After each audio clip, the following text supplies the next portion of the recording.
तो सुनो वो कहानी जो किसी फिल्म से कम नहीं। एक गरीब डिलीवरी बॉय जिसकी जिंदगी थी 2 वक्त की रोटी और पसीना, पर किस्मत ने ऐसा पासा फेंका कि बन गया अमीरों का दामाद। पर जनाब ये कोई फेरी टेल नहीं, इसकी शादी बनी उसकी बर्बादी, इज्जत की धज्जियां और दिल की बेखदरी।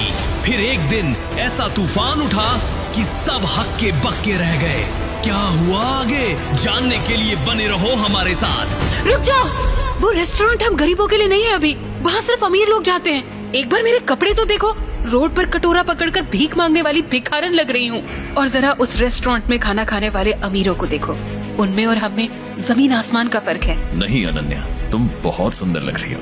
लेकिन अभी वो इस शहर का सबसे महंगा रेस्टोरेंट है, हमारी औकात वहाँ पानी पीने की भी नहीं है। तुम चिंता मत करो, मैंने आज के दिन के लिए पहले से ही सेविंग्स करके रखी है। आज तुम्हारा बर्थडे है अनन्या।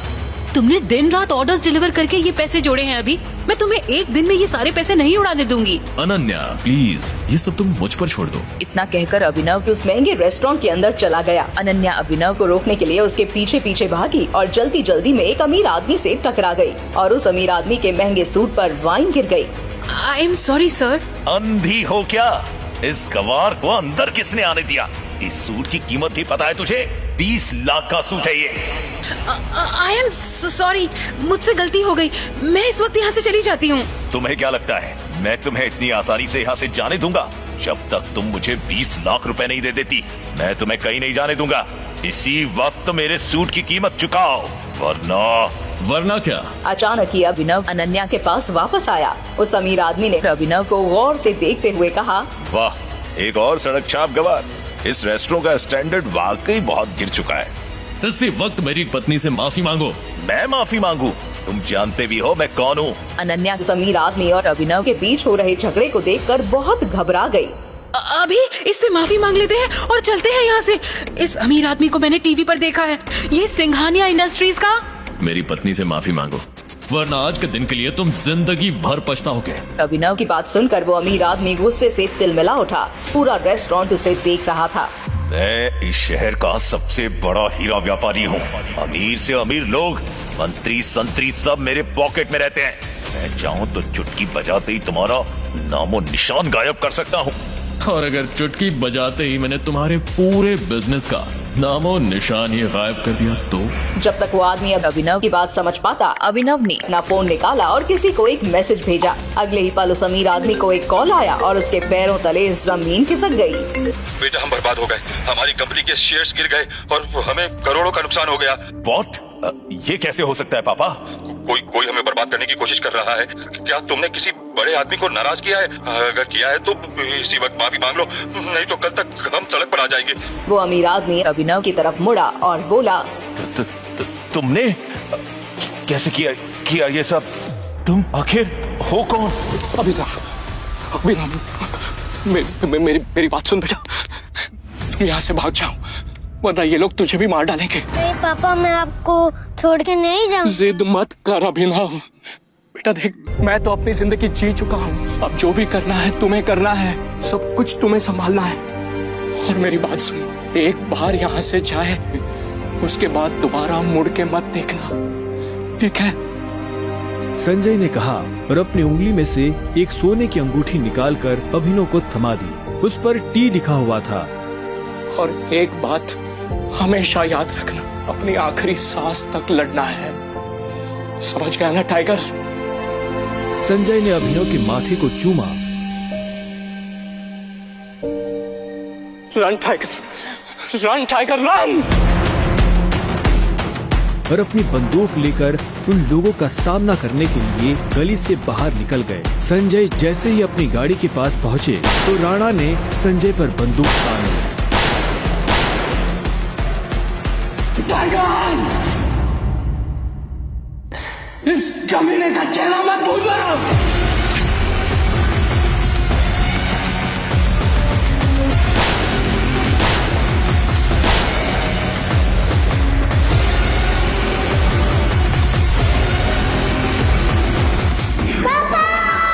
अभिनव चिल्लाया और अचानक से उसकी नींद खुल गई।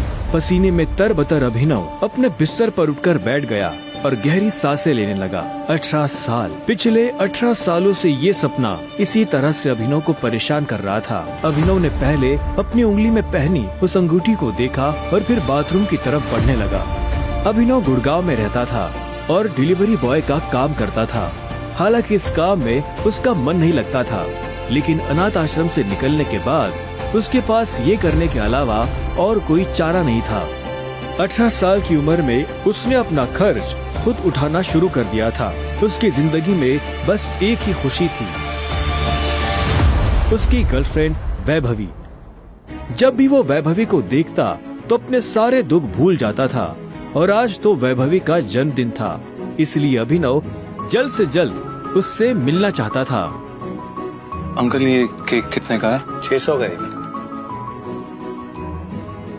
और ये पेस्ट्री? वो 60 का है। एक दे दीजिए। असल में अभिनव और वैभवी ने ये तय किया था कि वो पैसे जोड़कर अपने लिए किराए का एक बड़ा घर लेंगे, इसलिए वो पैसे वेस्ट नहीं करना चाहते थे। Thank you. Thank you. कुछ देर के बाद जब वो वैभवी के घर के बाहर पहुंचा तो उसने देखा वहाँ काफी रंगीन लाइट्स जल रही थी और वहाँ से तेज म्यूजिक की आवाज आ रही थी।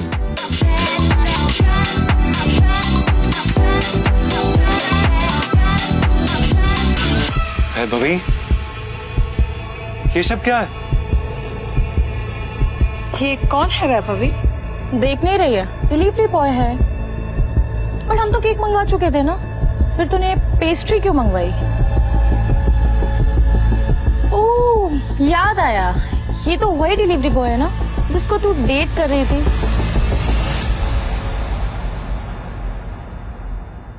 ओह कम ऑन यार वैभवी, तेरा स्टैंडर्ड इतना गिर जाएगा मुझे नहीं पता था।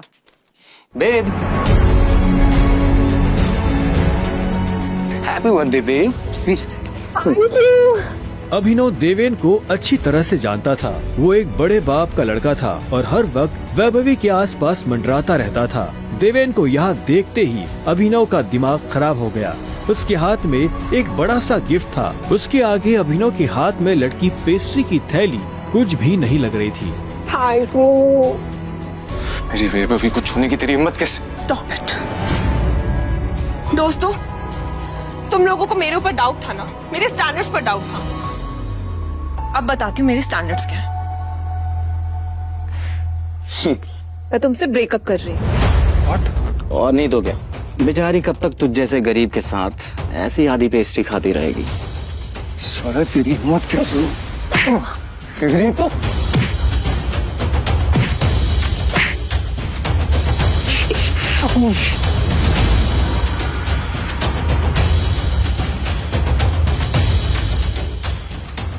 ये तुमने ठीक नहीं किया वैभवी।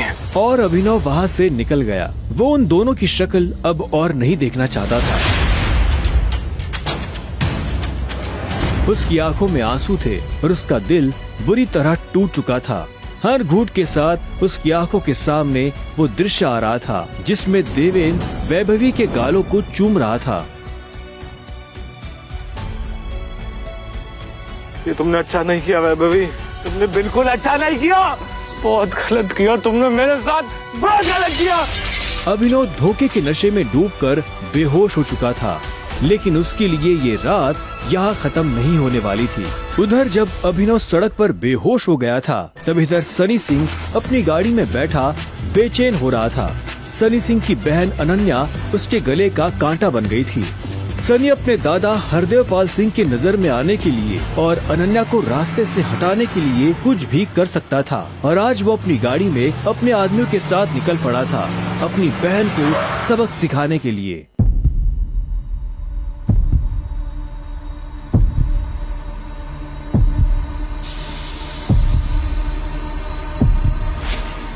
जल्दी करो, गाड़ी में डालो इसे।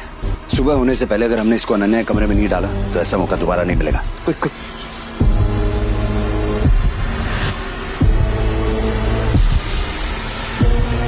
सनी के आदमी अभिनव को उठाकर सीधा रूम नंबर 409 में घुस गए।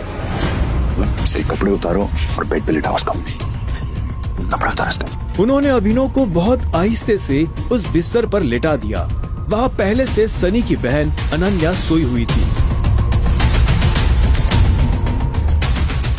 सुबह जब अभिनव ने करवट बदली तो उसका हाथ एक नरम हाथ से टकरा गया। अभिनव की नींद टूटी और उसने देखा कि वो एक अनजान लड़की के बगल में लेटा हुआ था।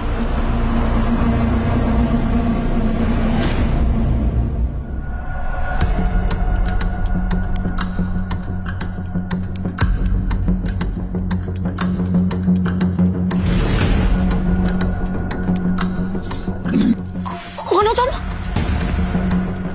तुम मेरे कमरे में क्या कर रहे हो?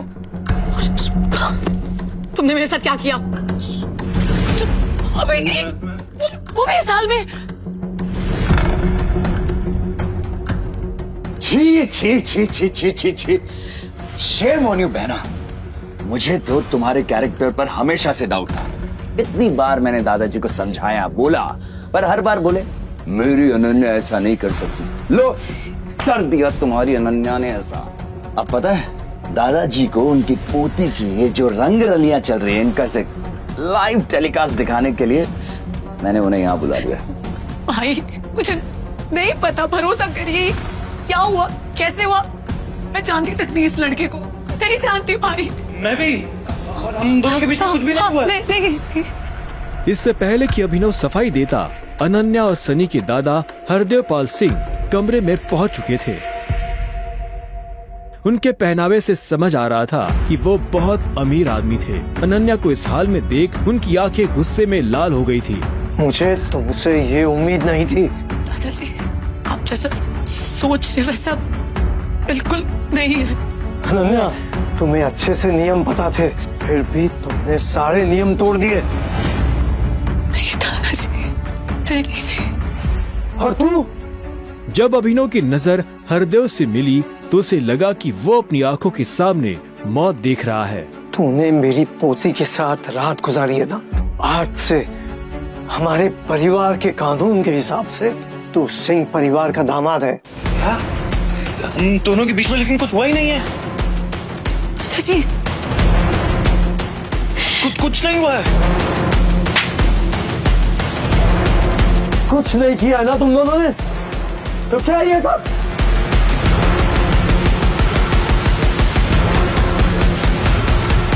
इससे पहले कि अभिनव कुछ समझे, हरदेव के आदमियों ने उसे मारना शुरू कर दिया था।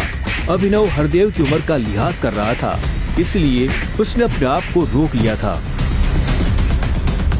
अनन्या, इसे हॉस्पिटल भेज देना ताकि शाम को अकरम की पार्टी में आने के लिए ठीक ठाक से तैयार हो जाए। और याद रखना, मुझे शाम को अकरम की पार्टी में ये तुम्हारे साथ जरूर नजर आना चाहिए।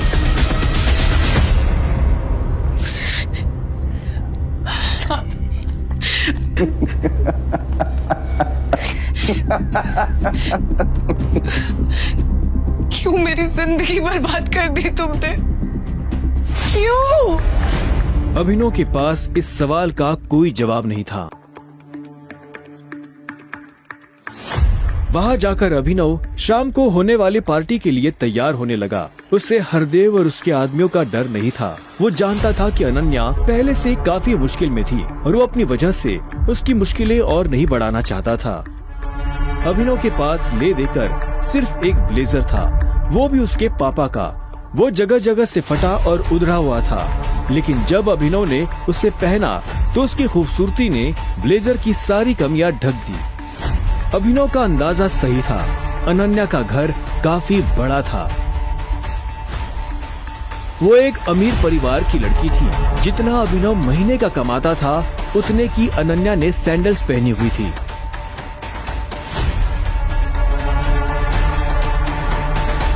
अनन्या की आंखों में दिख रहा था कि वो अभिनव से कितनी नफरत करती थी। अभिनव भी पार्टी में इतने बड़े लोगों के बीच जाने से घबरा रहा था। उसी घबराहट में उसने कब अपने पापा की अंगूठी को उंगली में गोल गोल घुमाना शुरू कर दिया, उसे पता ही नहीं चला।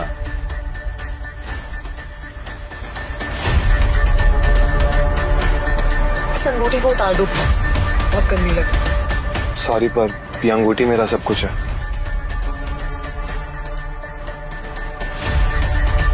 अकरम का घर किले जैसा था, जिसके चारों तरफ बाउंसर्स बंदूकें लिए खड़े थे।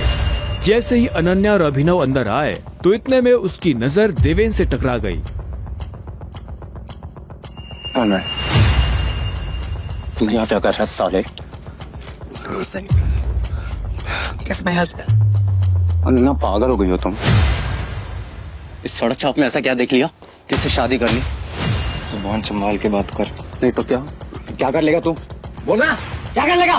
देवेन भी तैश में आ गया। अभिनव उसके ऊपर हाथ उठाने ही वाला था। इतने में उन दोनों का झगड़ा देख पार्टी का ऑर्गेनाइजर अकरम वहाँ पहुँच चुका था। क्या हो रहा है यहाँ?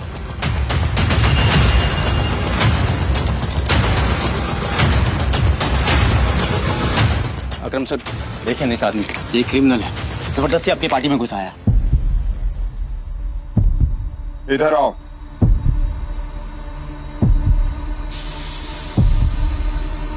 कौन हो तुम और यहाँ कैसे आए? Actually, ये मेरे पति है। अकरम को अनन्या की बात पर विश्वास नहीं हुआ। तुम इस पार्टी में इनवाइटेड नहीं हो। इससे पहले कि मैं पुलिस को बुलाऊं, चले जाओ यहाँ से। Thank you Akram sir. Ananya, तुम भी इससे दूर रहो, साला गरीब कहीं का। रुको। अकरम भागते हुए अभिनव के पास गया और उसकी अंगूठी को देखने लगा। मुझे तुमसे कुछ जरूरी बात करनी है, अकेले में। अच्छा, चलो। अकरम ने कहा और अभिनव का हाथ पकड़कर उसे अपने साथ अंदर ले जाने लगा। अनन्या, देवेन, सनी और पार्टी में मौजूद बाकी लोग ये देख हैरान हो गए थे।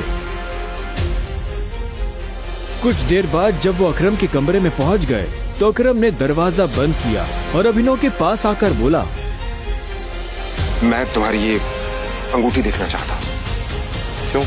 करो बात, मैं ऐसे मांगने वाला नहीं हूँ, बस मुझे इसमें कुछ देखना है, प्लीज।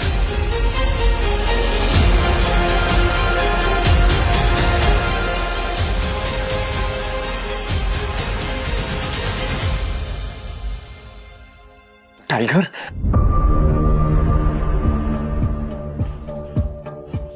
टाइगर? अभिनव ने अकरम के मुंह से ये शब्द सुना तो वो हैरान हो गया। उसे अचानक से अपने पिता के वो आखिरी शब्द याद आ गए जो उन्होंने अभिनव से विदा लेते हुए कह दिए थे। Run tiger, run! लेकिन अभिनव हैरान था। उससे समझ नहीं आ रहा था कि अकरम ये सब कैसे जानता था। आखिरकार मैंने तुम्हें ढूंढ ही लिया, टाइगर। टाइगर?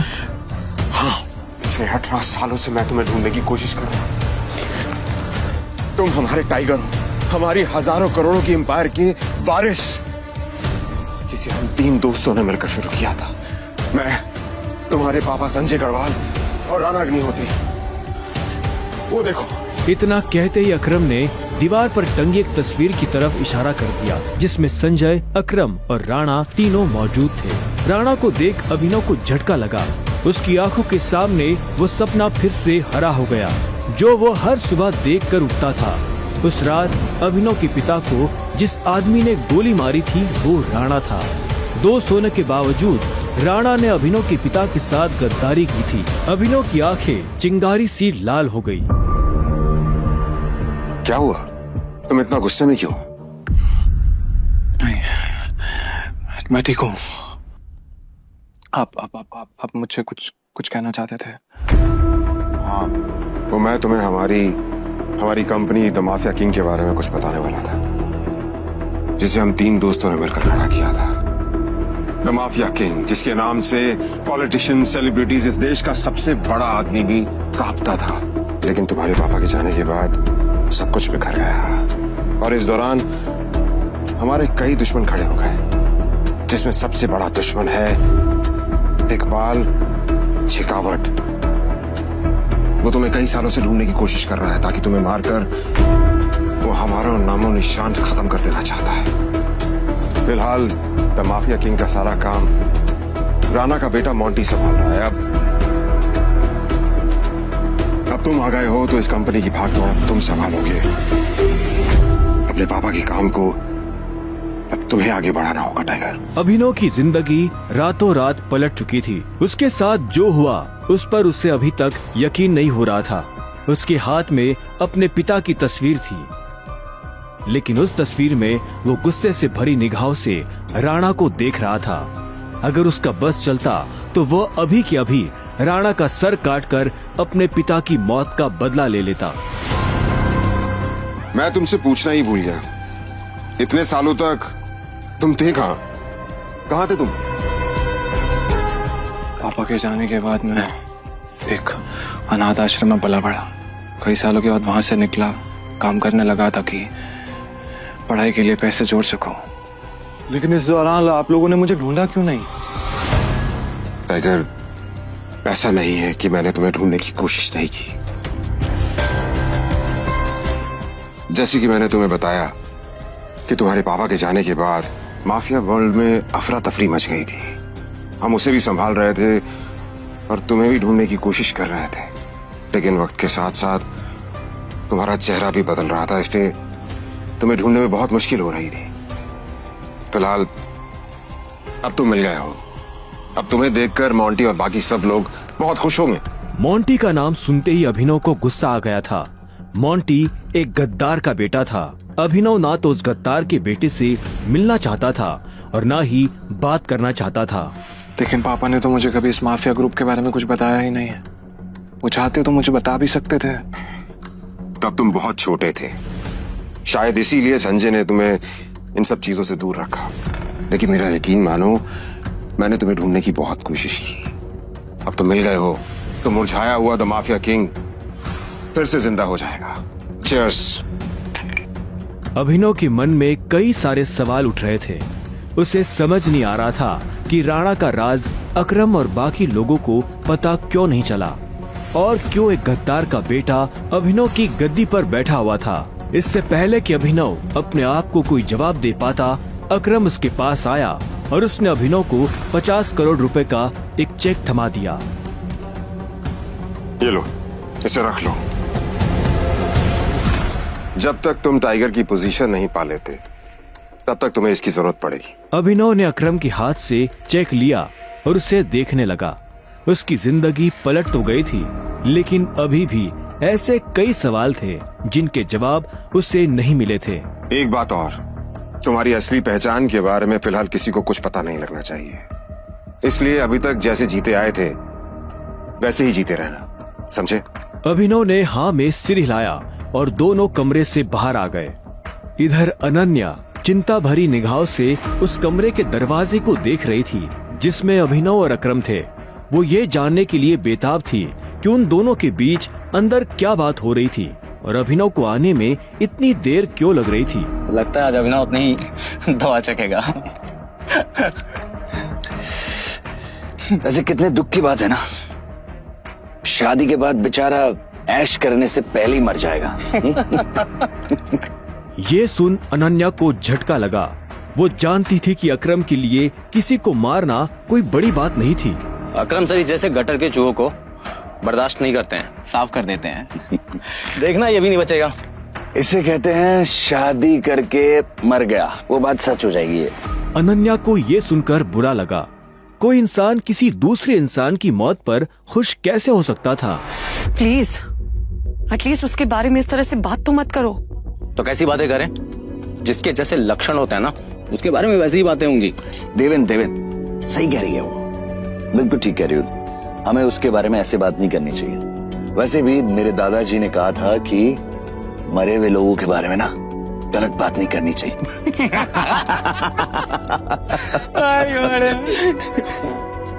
इससे पहले कि अनन्या कुछ कहती, अकरम अभिनव को लेकर बाहर आ रहा था। अभिनव के बदन पर एक छोटी सी खरोच भी नजर नहीं आ रही थी। जब देवेन और सनी ने ये देखा तो उनका मुंह हैरानी के मारे खुला का खुला रह गया। इसे देख तो लग ही नहीं रहा है कि अकरम सर ने इसे हाथ भी लगाया है। वैसे जितनी देर तक ये दोनों कमरे के अंदर थे, अब तक तो इसकी नाक टूटी हुई होनी चाहिए थी, पर ये तो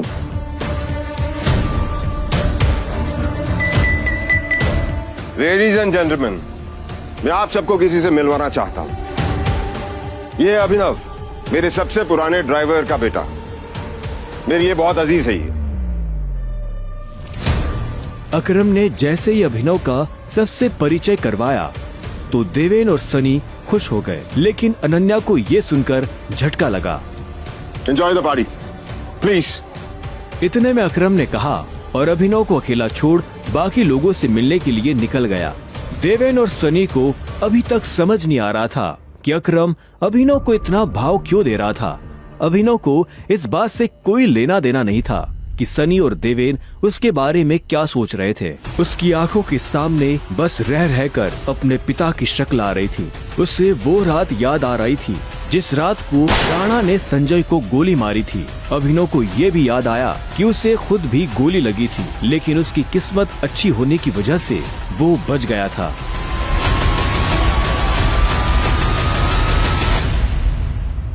मुझे नहीं लगा था कि तुम अपने पैरों पर बाहर भी आ पाओगे।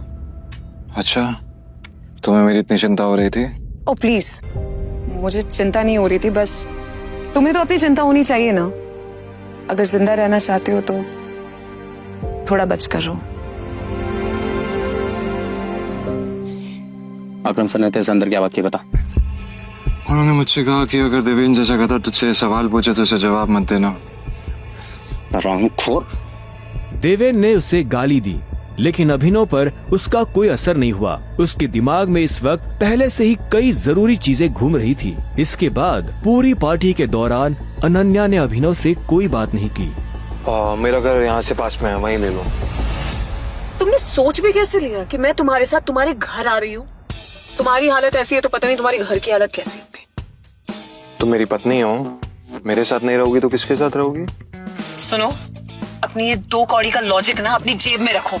पहले तुम मुझे ये बताओ, तुम मेरे बिस्तर में कैसे आए? ये सवाल तो मैं भी तुमसे पूछना चाहता हूँ। अच्छी बात है, लेकिन मैं तुम्हारे साथ तुम्हारे घर रहने नहीं आ रही हूँ, मैं अपने घर जा रही हूँ, ठीक है? और अगर इन फ्यूचर मजबूरी भी रहे ना तो मैं तुम्हारे साथ तुम्हारे घर में नहीं रहूंगी, तुम मेरे घर रहने आओगे एक नौकर की तरह, समझे? अभिनव ने पहले उसे देखा और फिर अपनी उंगली में पहनी हुई उस अंगूठी को देखने लगा। अगर आज वो अंगूठी नहीं होती तो पता नहीं उसका क्या होता।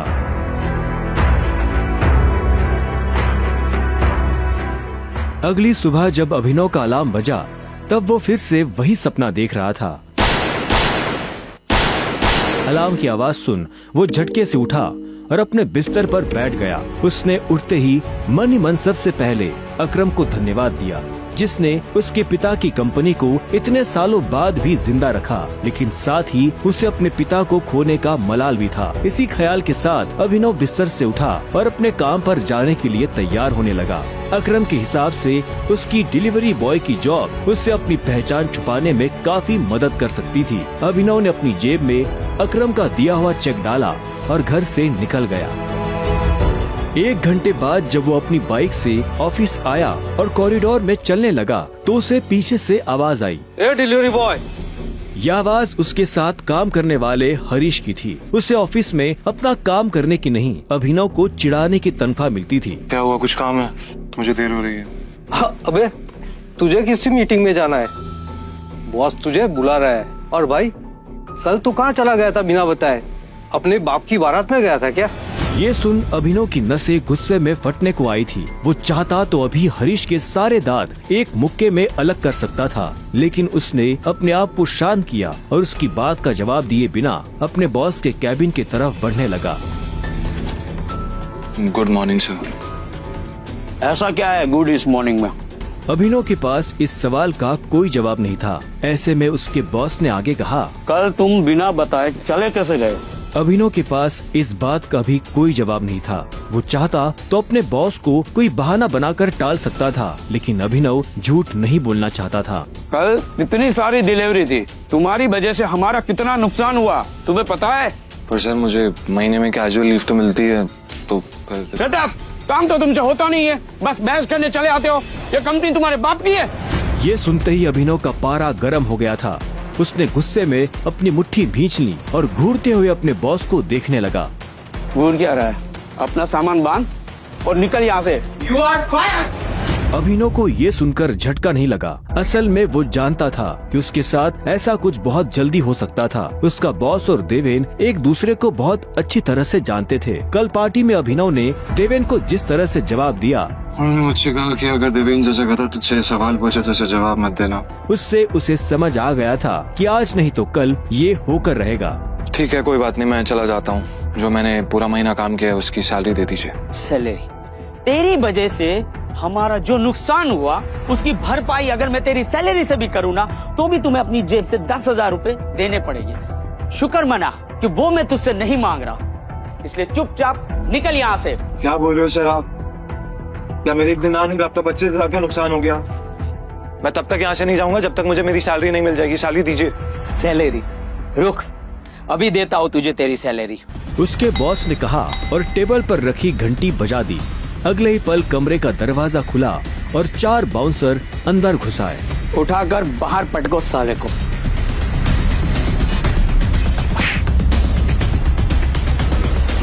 बॉस के मुंह से ये सुनते ही वो चारों अभिनव पर धावा बोलने के लिए टूट पड़े, लेकिन इससे पहले उनमें से कोई अभिनव पर हमला कर पाता अभिनव ने उन्हें पटकनी दे दी थी। उसने किसी का हाथ तोड़ा तो किसी का पाँव, किसी के पेट में मुक्का मारा तो किसी के पेट पर लात। देखते ही देखते बॉस के सारे आदमी ढेर हो गए थे। बॉस ये देख भौचक्का रह गया था। अभिनव अब सीधा बॉस के पास आया और उसकी गर्दन पकड़कर बोला,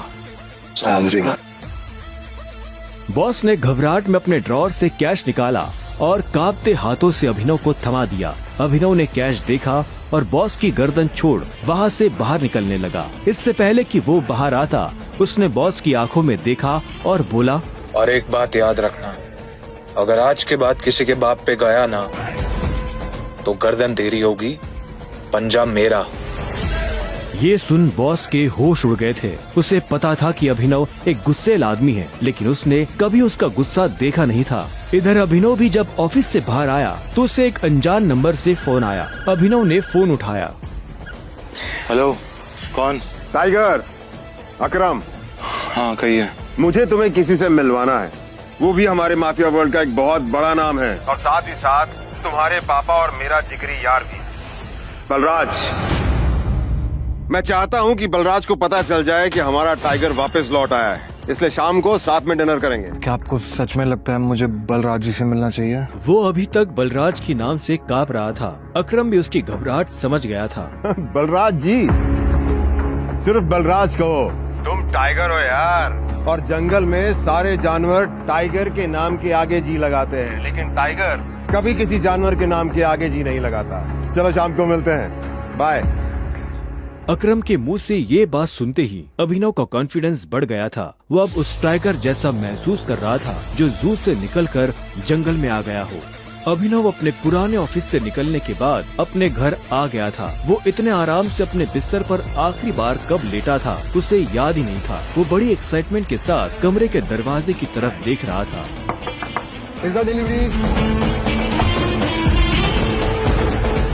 सर, ऑर्डर सिर्फ 500 का था, आपने मुझे 1000 क्यों दिए?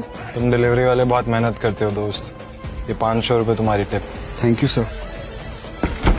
इधर अभिनव उस पिज्जा बॉक्स को ध्यान से देख रहा था। उसे याद नहीं आ रहा था कि उसने आखिरी बार पिज्जा कब खाया था। वैभवी और अपने लिए घर लेने के चक्कर में उसने अपनी कितनी इच्छाओं को मारा था, इसका एहसास उसे आज हो रहा था, लेकिन अब वो रुकने वाला नहीं था। शाम को अभिनव होटल सैफायर जाने के लिए तैयार होने लगा था। उसने ग्रे कलर की शर्ट और ब्लैक कलर की पैंट पहनी थी। अभिनव के पास पहनने के लिए इससे अच्छा और कुछ नहीं था। जैसे उसने होटल को बाहर से देखा तो देखता ही रह गया। उसने आज तक इतने बड़े होटल को इतने पास से नहीं देखा था। रुको, अंदर का जा रहा है? अंदर ही जा रहा हूँ, क्या दिक्कत है? अंदर जाना है तुझे? तुझे क्या लगता है कि मैं तुझे अंदर जाने दूंगा? क्यों नहीं जा सकता मैं अंदर? अभिनव समझ गया था कि चीफ सिक्योरिटी ऑफिसर उसके कपड़े देखकर उसे जज कर रहा था। सुन, मैं तेरे जैसे लोगों को बहुत अच्छे से जानता हूँ, फालतू का तमाशा मत कर, निकल यहाँ से। कैसे जानता है तू मुझे? रिश्तेदार है मेरा, जब मैं अंदर जाने के लिए आया हूँ तो वापस क्यों जाऊंगा? ये होटल क्या तेरे बाप की है? बोलना। ये सुनते ही अभिनव का माथा गर्म हो गया, लेकिन उसने गुस्से में कुछ नहीं किया। वो शांत रहा ताकि लोगों का ध्यान उसकी तरफ ना जाए। अभिनव 2 कदम पीछे हटा और उसने फोन निकालकर अकरम को फोन मिला दिया। हाँ टाइगर, कहाँ पहुँचे? मैं ये होटल की एंट्री पे हूँ अकरम। हमारा टेबल नंबर क्या है? Table number? अरे मैं इस होटल का मालिक हूँ, मुझे टेबल बुक करने की जरूरत नहीं है। तुम अंदर जाओ, आराम से बैठो, बस मैं पहुँचने ही वाला हूँ। मैं अंदर नहीं जा पा रहा हूँ, यहाँ पे कोई ये सिक्योरिटी वाला खड़ा है, वो कह रहा है कि मेरे जैसे इंसानों को अंदर नहीं जाने देता है। कौन है ये कथा? तुम एक काम करो, बस 10 मिनट में मैं पहुंचने वाला हूं, तुम वेट करो, ठीक है? और ये इस ऑफिसर की वजह से मैं तुमसे माफी मांगता हूँ। ठीक, नहीं कोई बात नहीं। क्यों, बहुत हीरो बन रहा था ना? मैंने कहा था मैं तुझे अंदर जाने नहीं दूंगा। अगर प्रधानमंत्री को भी कॉल करेगा ना तब भी नहीं, समझा? चल निकल यहाँ से। अरे वो देखो तुम्हारा निठल्ला एक्स। आजा मजे लेते इसके।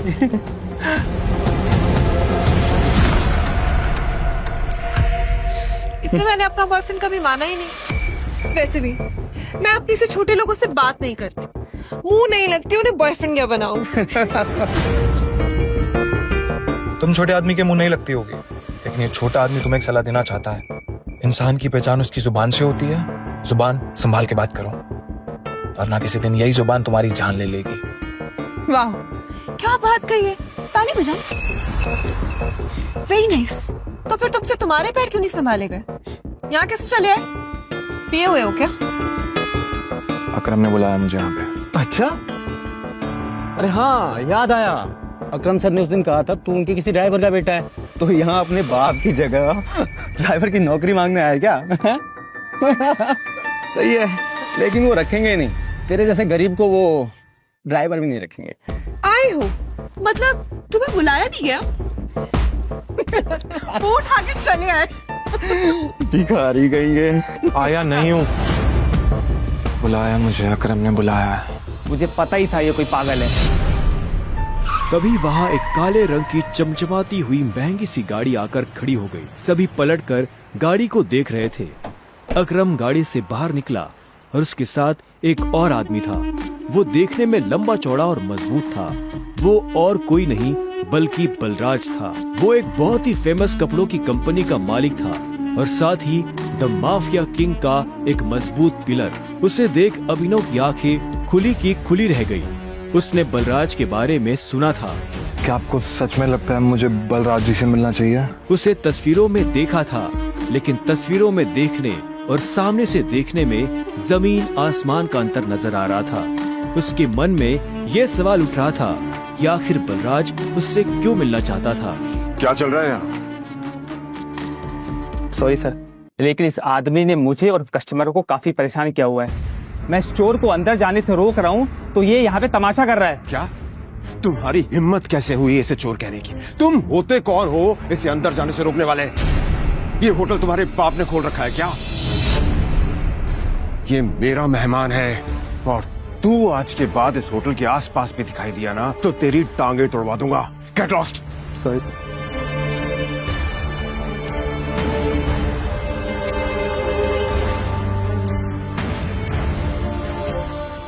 I'm sorry, tiger. इस बेवकूफ की वजह से नहीं, असल में तो छोटा आदमी का दुश्मन बना हुआ है आज कल। आओ चलो। अकरम ने अभिनव को अपने साथ अंदर आने का इशारा किया। अभिनव अकरम के पीछे चला जा रहा था। उसे महसूस हो रहा था कि बलराज भी अपने भारी भरकम पैरों के साथ अभिनव के पीछे आ रहा था। कुछ देर के बाद वो होटल के एक आलीशान से कमरे के बाहर आ चुके थे। इससे पहले कि वो अंदर जाते, होटल का मैनेजर उनके पास आया और बोला, good evening sir, welcome sir, can I get something for all of you? एक काम करो, जो भी लीकर अवेलेबल है उसकी लिस्ट भिजवा। Sure sir, but sir if you don't mind, अपने होटल में जितनी भी लिकर्स अवेलेबल हैं मुझे सबके नाम याद है। We have tequila which is of 5 lakh rupees, vodka 8 lakh rupees, biscuit 10 lakh rupees and we have gin जो कि 12 लाख रुपए की है। Sir what would you like to have? Great. क्या है कि आज मेरे यहाँ बहुत खास मेहमान आए हैं, तो इसलिए जो सबसे महंगी है वो भिजवा दो और बाकी सब चीजें भी। Sure sir, I will get the best liquor for all of you. Good evening sir. Good evening sir. Akram, hotel तेरा, शराब तेरी, फिर भी तुम्हारा ये मैनेजर तुझे तेरी शराब की रेट क्यों बता रहा था, जबकि तू कोई भी चूज कर सकता है? वो इसलिए मेरे दोस्त क्योंकि मैं दिन देखकर शराब मंगवाता हूँ और आज का दिन मेरे लिए, इनफैक्ट हम सबकी जिंदगी के लिए बहुत इंपॉर्टेंट दिन है, इसलिए मैंने हम तीनों के लिए महंगी शराब मंगवाई। So let's enjoy. अच्छा। आओ। Okay, let's enjoy. अब तुम्हें यहाँ अपनी पहचान छुपाने की जरूरत नहीं है। ये रूम प्राइवेट भी है और सबसे सेफ भी। बैठो। वो एक आलीशान कमरा था। वो तीनों बैठ गए। तब अभिनव बलराज को बहुत ध्यान से देख रहा था। बलराज, आज मैंने तुम्हें यहाँ एक बहुत इंपॉर्टेंट इन्फॉर्मेशन देने के लिए बुलाया है। हमें संजय का बेटा टाइगर मिल गया है, लेकिन फिलहाल वो अंडरकवर है, इसलिए उससे तुम्हें मैं बाहर नहीं मिलवा सकता था। Sir, your snacks and drink.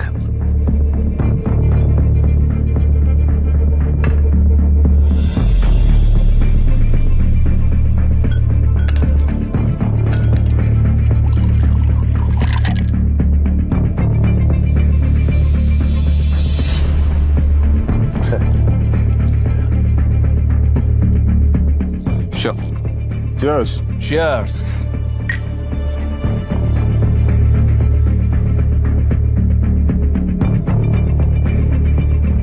तो यही है टाइगर? हाँ, ये है हमारा टाइगर। और मैं चाहता था ये हमारी टीम के बड़े और भारी मेंबर्स से मिल ले, और मिलने के बाद जिस तरफ हम बढ़ रहे हैं उस तरफ बढ़ने में ये हमें लीड करे।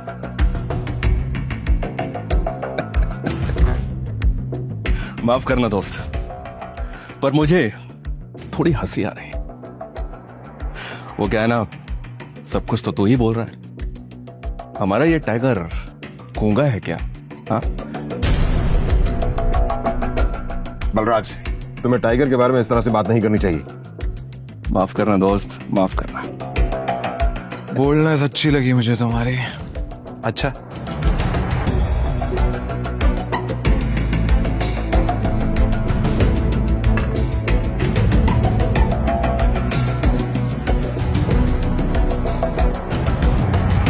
हो गए तुम बॉस, लेकिन ये मत भूलना तुम किसके सामने बैठे हो। टाइगर हूं मैं। टाइगर ना ही चुप रहता है, ना ही धीरे बोलता है। टाइगर सीधा धाड़ता है।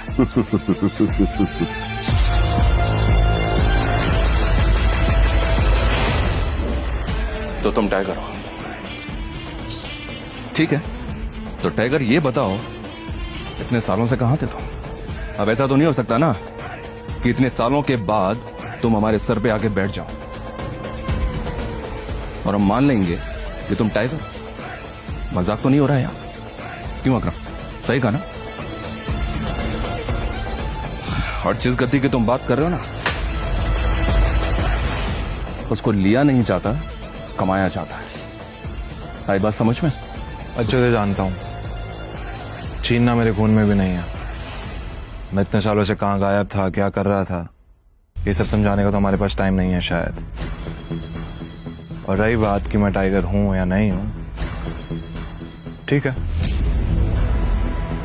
तुम तरीका बताओ, साबित कर दूंगा। शाबाश, ये हुई ना बात। अकरम ने मुस्कुराते हुए अभिनव को देखा। उसकी आंखों में अभिनव के लिए गर्व की भावना झलक रही थी। उसने जितना सोचा था, अभिनव उससे भी खूंखार था, लेकिन बलराज के माथे पर शिकन बरकरार थी। उसकी आंखों से पता चल रहा था कि वो इतनी जल्दी अभिनव को टाइगर नहीं मानने वाला था। वैसे भी पूरे ग्रुप में अगर बलराज किसी चीज के लिए जाना जाता था तो वो थी उसकी जिद। वो इस बात को नहीं पचा सकता था कि कल को एक बच्चा उसके सर पर बैठकर राज करे। सिर्फ अकरम की शाबाशी से काम नहीं चलेगा प्यारे, पर मैंने अभी एक्सेप्ट नहीं किया है कि तुम टाइगर हो। तुमने कहा कि तुम साबित कर सकते हो कि तुम टाइगर हो, तो ठीक है, मैं तुम्हें चैलेंज देना चाहता हूं। ये क्या कह रहे हो तुम? Relax Akram, relax. Let's fight, लड़ते हैं। अगर तुम जीते तो हम मान लेंगे कि तुम टाइगर हो, लेकिन अगर तुम हारे तो हमसे कुछ पैसे लेना और गुड़गांव से कहीं बहुत दूर जाकर सेटल हो जाना। बलराज, क्या कह रहे हो तुम? ये सही नहीं है।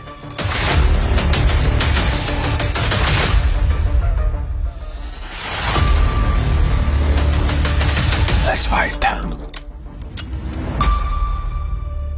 कब करनी है लड़ाई? ये सुनते ही बलराज के चेहरे पर मुस्कान आ गई। अकरम के होश उड़ गए थे। नहीं टाइगर, होल्ड।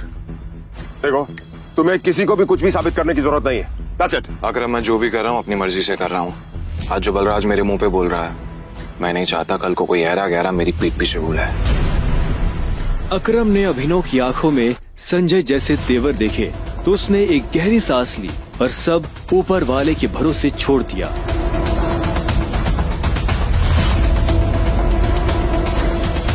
लगभग 1 घंटे के बाद बलराज अभिनव और अकरम के साथ अपनी प्राइवेट एरेना में आ गया था। ये वही एरेना थी जहाँ पर बलराज अक्सर लड़ाई किया करता था। उस बड़ी सी एरेना में उन तीनों के अलावा और कोई नहीं था। एक बार फिर सोच लो, मैं आज तक इस रिंग में हारा नहीं। तुम इस रिंग में आज तक इसलिए नहीं आ रहे हो बलराज क्योंकि तुम्हारा सामना आज से पहले संजय के बेटे टाइगर से नहीं हुआ था। तो अकरम मियां, किस पर दाव लगाओगे? मुझ पर या इस पर? बेवकूफों जैसी बात मत करो। भला टाइगर के होते हुए किसी और पर दाव लगाया जा सकता है क्या? सोच लो, बहुत बुरी तरह पछताओ। दुनिया हंसेगी तुम पर, मुंह दिखाने लायक नहीं रहोगे। चलो फाइट शुरू करते हैं। अभिनव ने बलराज को ऊपर से नीचे तक देखा। वो देखने में भारी था और अभिनव उसके इसी भारीपन पर वार करने वाला था। दोनों के बीच लड़ाई शुरू हुई। उसने जैसे ही अभिनव पर पहला मुक्का मारा तो अभिनव एक बार को सन रह गया। और एक बात हमेशा याद, अपनी आखिरी सांस तक लड़ना है। समझ गया ना टाइगर? ये किसको लेकर आ गए? ये हम पे राज करेगा? हाँ, मैंने कहा था ना कि कोई भी हमारे सर पे आकर बैठ जाएगा और बोलेगा कि मैं टाइगर हूं और हम मान लेंगे। बिल्कुल नहीं। Come on. उसका मुक्का अभिनव की नाक तोड़ता। उससे पहले ही अभिनव को होश आ गया और उसने अपना सर नीचे झुका लिया। बलराज का मुक्का खाली गया और वो पलटकर अभिनव को देखने लगा। अभिनव गंभीर था। उसे याद आ रहा था कि बचपन से ही उसके पिता संजय ने उसे लड़ना सिखाया था। बलराज को इस बार गुस्सा आया। वो फिर से तेजी से अभिनव की तरफ बढ़ा और अभिनव ने झुक करके उसके पैर पर लात मार दी। बलराज अपने आप को संभाल नहीं पाया। अरे बलराज, सरेंडर कर दो। क्यों अपना रिकॉर्ड खराब कर रहे हो? मैं बाहर किसी से नहीं कहूंगा कि तुम टाइगर से हार गए। बलराज एक के बाद एक अभिनव पर मुक्के बरसाना शुरू कर दिए। अभिनव ने अपने आप को उसके मुक्कों से बचाया।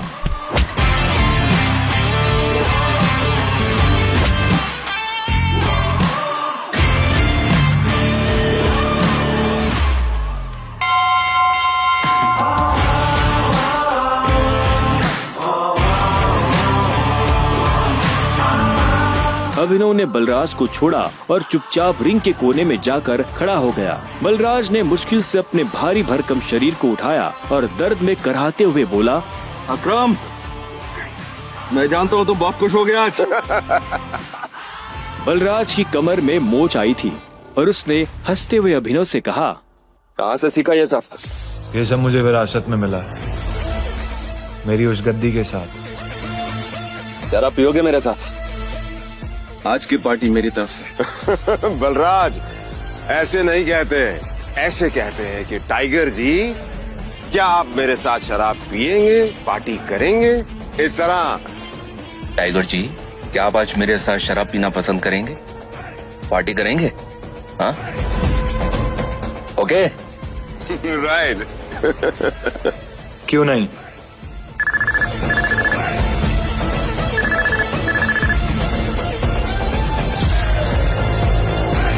अनन्या, देखो मेरे मम्मी पापा आ गए हैं। जो कुछ भी हुआ है उन्हें सब पता चल चुका है। वो तुमसे मिलना चाहते हैं तो तुम जहाँ भी हो अभी कभी घर आओ। क्या अभी? हाँ, तो इतनी हैरान होने की जरूरत नहीं है। जो किया अब उसे भुगतो। वैसे अकरम, अकरम, बलराज, अभी तुम लोगों के साथ नहीं चल पाऊंगा। मुझे घर पहुंचना है, मेरे ससुराल, मेरे सास ससुराल। ससुराल? तुम्हारी शादी कब हुई? लंबी कहानी है, कभी और बताऊं। सब ठीक तो है ना?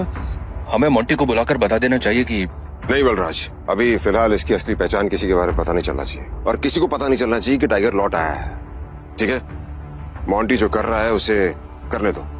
चलो मैं निकलता हूँ, और अकरम तुम्हें याद है ना मुझे वो नई नौकरी के लिए। डोंट वरी, तुम्हारा काम हो जाएगा। ये सुन अभिनव ने अकरम और बलराज से हाथ मिलाया और वो बाहर आ गया।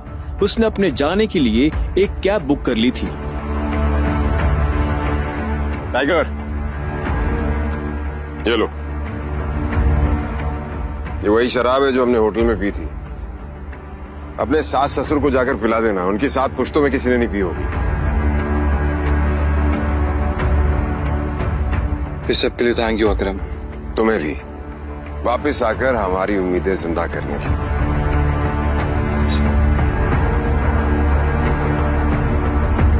अब आजा कि अंदर रिंग में ही रहेगा। कुछ देर के बाद गाड़ी अनन्या के घर के बाहर आकर रुकी। अभिनव नीचे उतरा और गहरी सांसें लेते हुए घर के अंदर पहुंच गया।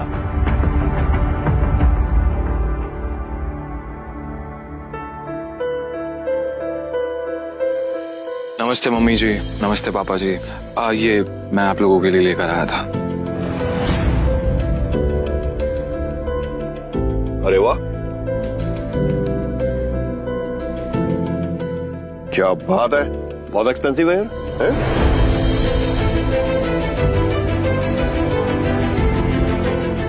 क्या खुशबू है, देख। क्या तुम भी? मुझे तो लगता है ये बॉटल्स कहीं से चोरी करके लाया होगा। तुम्हें लगता है इसके जैसा आदमी इतनी महंगी शराब अफोर्ड कर पाएगा? और तुम ये सब क्यों लाए हो यहाँ पे? हमारे बेटे के साथ जबरदस्ती करने के बाद हमें रिश्वत देना चाहते हो तुम? वो भी चोरी की हुई शराब? सॉरी, लेकिन ना ही मैंने किसी के साथ जबरदस्ती की और ना ही कोई चोरी की है। अच्छा, तो फिर मेरे बेटे के साथ तुम्हारा भूत सोया हुआ था? तुम ये सब इसलिए कर रहे हो ना ताकि तुम मेरे बेटे की जायदाद हड़प कर सको? तुमने कहा तुम और कहा मेरी बेटी। अभिनव को ऐसा लगा जैसे उसके सीने में किसी ने छुरा घोंप दिया हो। कोई भी उसकी बात सुनने को राजी ही नहीं था। हाँ, ये बात ठीक है कि वो अनन्या के साथ एक बिस्तर पर सोया था, लेकिन उसने ये सब जानबूझकर नहीं किया था। उसे खुद नहीं पता था कि वो अनन्या के कमरे में कैसे पहुंच गया। अगर उसे पहले से ये सब पता होता तो वो कभी ऐसा नहीं करता। पर आखिर में अभिनव ने कोई सफाई नहीं दी। उसे पता था कि कोई फायदा नहीं होगा। गूंगे हो? मुंह में जुबान नहीं है तुम्हारे? शर्मिला, बैठ। अभिनव, बैठ जाओ। शर्मिला अभी भी गुस्से में उसे देख रही थी। अभिनव बैठा और राजीव ने आगे कहा, तो वहाँ जो कुछ भी हुआ है हमें उसके बारे में सब कुछ पता है और अनन्या को भी ये मालूम नहीं है कि उसके साथ कैसे हुआ है। लेकिन मुझे ऐसा लगता है कि वहाँ पे कोई बहुत बड़ी गड़बड़ हुई है। चलो, अब जो कुछ भी है, तुम्हारे और अनन्या का रिश्ता तो बदल नहीं सकते। वैसे भी जो कुछ हुआ उसका उसे मलाल नहीं था। अगर वो अनन्या से नहीं मिलता तो वो अकरम से कभी नहीं मिल पाता। साथ ही वो बाहर की दुनिया में अनन्या का नाम भी खराब नहीं होने देना चाहता था। ऐसे में वो भी नहीं चाहता था कि ये शादी टूटे। तो अभिनव, तुम क्या करते हो? मैं एक डिलीवरी बॉय का काम करता था और आज मुझे नौकरी से निकाल दिया गया। उसके ये शब्द किसी बॉम्ब की तरह उन दोनों पर गिरे। इससे पहले कि शर्मिला कुछ कहती, राजीव ने कहा, अभिनव, तुम्हें जल्द से जल्द नौकरी ढूंढनी पड़ेगी और वो भी अच्छी वाली। तभी तुम मेरी बेटी के साथ लीगली शादी कर सकते हो। चलो, अब तुम जा सकते हो। अभिनव उठा और बाहर निकलने लगा। इतने में शर्मिला के गुस्से में और एक उबाल आया और वो अभिनव के पीठ पीछे बोली, देखा कितना ढीठ है ये? ओवर कॉन्फिडेंस तो देखो इसका। जेब में 10 रुपए नहीं है और चल ऐसे रहा है जैसे जंगल का टाइगर हो। राजू, तुम्हें लगता है इस जैसे लीडर को कोई नौकरी पे रखेगा? रखेगा नहीं, रखेंगे। मेरे लिए काम की कमी नहीं है। सुना तुमने?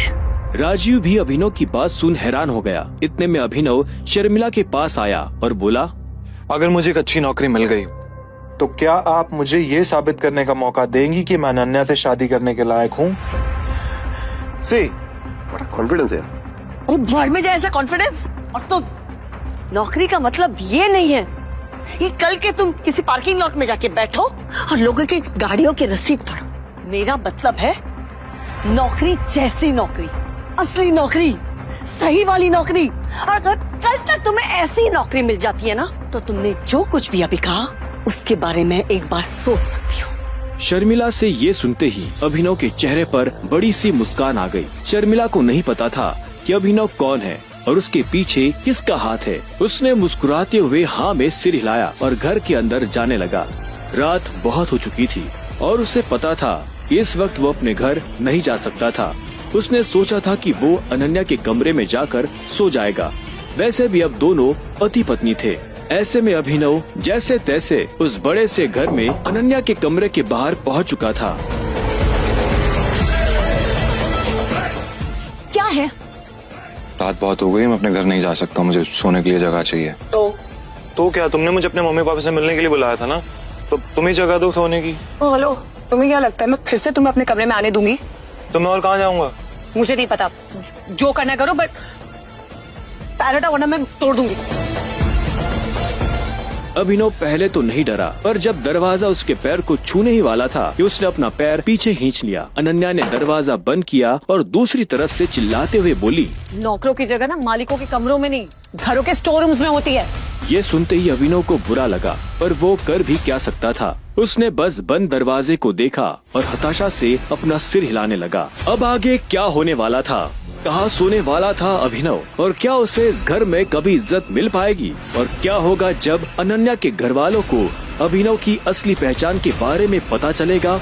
आगे की कहानी जानने के लिए अभी डाउनलोड करें पॉकेट FM ऐप। 3 दिन का मुफ्त ट्रायल ले और सुने ये ब्लॉकबस्टर कहानी द रिटर्न ऑफ टाइगर।